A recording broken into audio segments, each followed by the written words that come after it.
Right, okay, good. So, in the film, how much is practical magic and how much is cheating? I would say over 90% of the stuff in Now You See Me Too has the potential to be done in real life. There's about 10% of it that is, of course, movie magic. And that was great this time around that we got to film real magic in scene. So Lizzie Kaplan can really produce doves. Dave Franco really did the 3-card trick that you see on camera. It's a jumbo 3-card trick. It was all done in one shot. So if you rewatch the movie or watch the movie, you'll see that it's all done in one shot.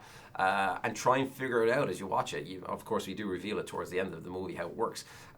So yeah, over 90% of stuff can be done in real life, you know.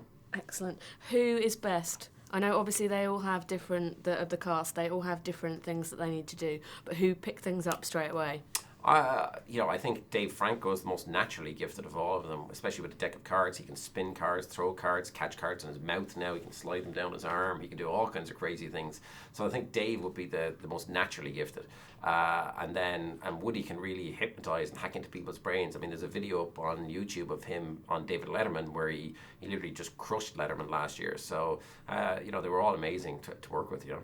I love the fact that they're doing these films and they're coming away with real skills. It's a bit of a dangerous thing if you think about it, putting Woody Harrelson into the world, being able to mentalise and hypnotise people, you know? I know, I did interview him. I'm trying to remember if I was hypnotised. I could well have been. I was also hypnotised because it was Woody Harrelson. Well, there you go. Yeah, he has that ability on people. Yeah. Who struggled? Who had to put in the most work? I don't think any of them really struggled per se. I mean, some of them didn't have too much magic to do in the movie. I think some of the difficult sequences that people wouldn't realise were difficult. For example, Lizzie Kaplan, when she got her head chopped off, that was a really difficult sequence to film because it took us 3 months to design the illusion of the couch. It looks very simple on camera, but my challenge was to design this. Once again, John Chu, the director, said, Keith, I want this done in scene. I don't want to CGI it. I don't want to, because we could have green screened it and all that kind of stuff. So I had to design it.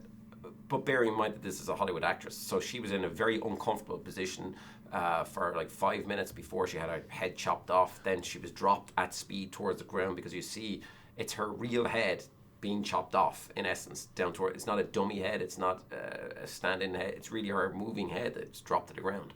So they were the kind of challenges that were posed to me, you know. Wow, what a task. Right, talk about the card scene. Obviously, there's a bit of that in the trailer, and that's the kind of big epic bit where they're all involved in. Could that actually happen? Yeah, absolutely. I mean, you can see in camera that a lot of the stuff they were doing in scene. I mean, they were really bouncing cards, like throwing cards and bouncing them off people's backs. Dave Franco, ask him if you see him. He can palm cards, he can back palm them, front palm them. So all that stuff was filmed for real.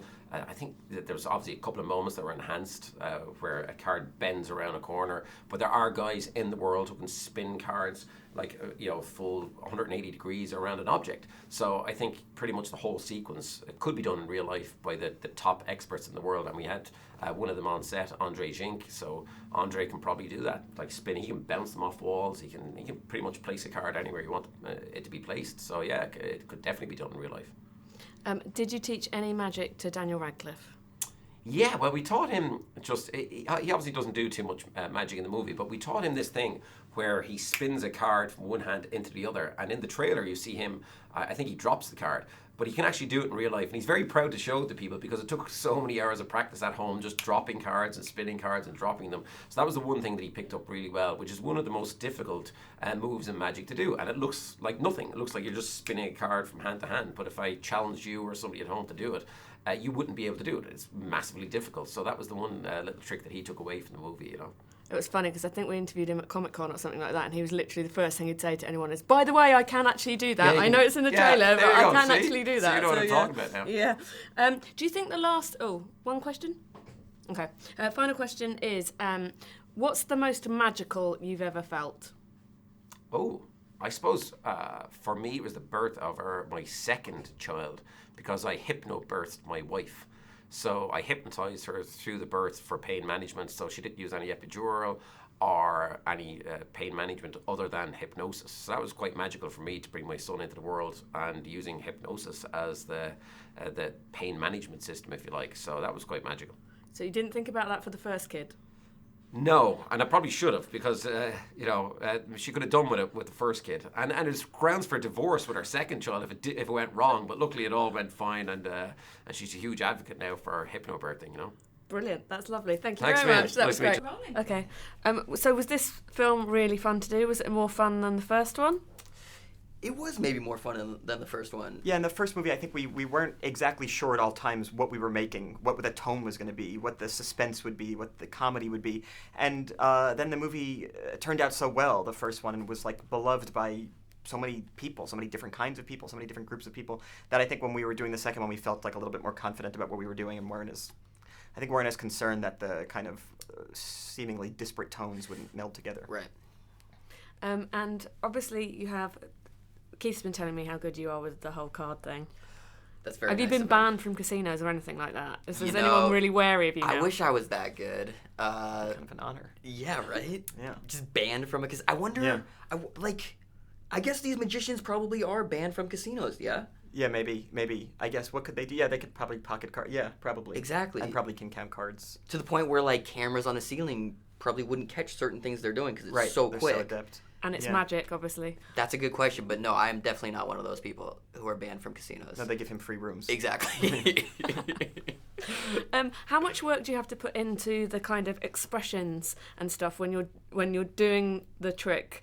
How much work do you put into like what your hands are doing so it looks like? Because you've got an excellent shot where you're kind of doing that. How much work do you put into exactly how you're going to do it? Yeah, that's really good. Yeah, we worked with some wonderful magicians, and they would actually always tell me, like specifically this guy Blake Voigt, he's one of the great consultants on this movie. The other guy is Andre Geek, who worked on this movie, and they would both tell me that I needed to kind of be a little more presentational than I was comfortable with. It feels to me, as an actor, unsubtle and pretentious to do these kind of things. Exactly. But they said, no, this is what sells it. Trust us, and they're right.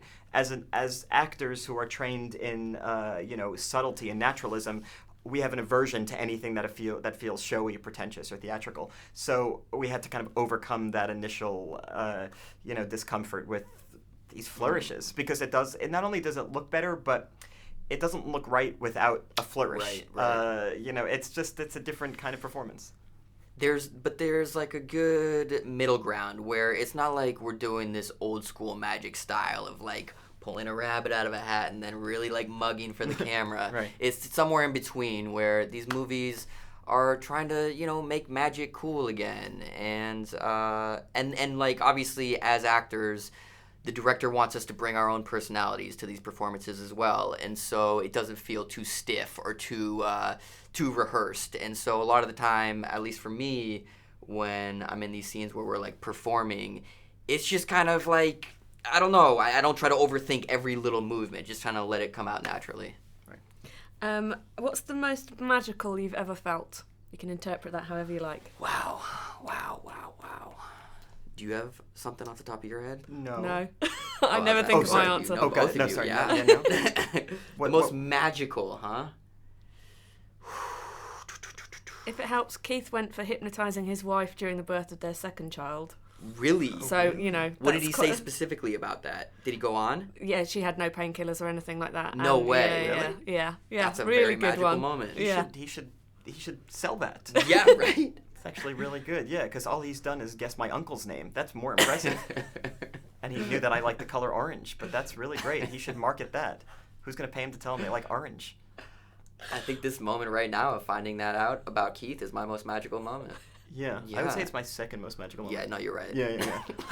You're not taking into account. Right. Yeah. First most magical moment? Well, okay.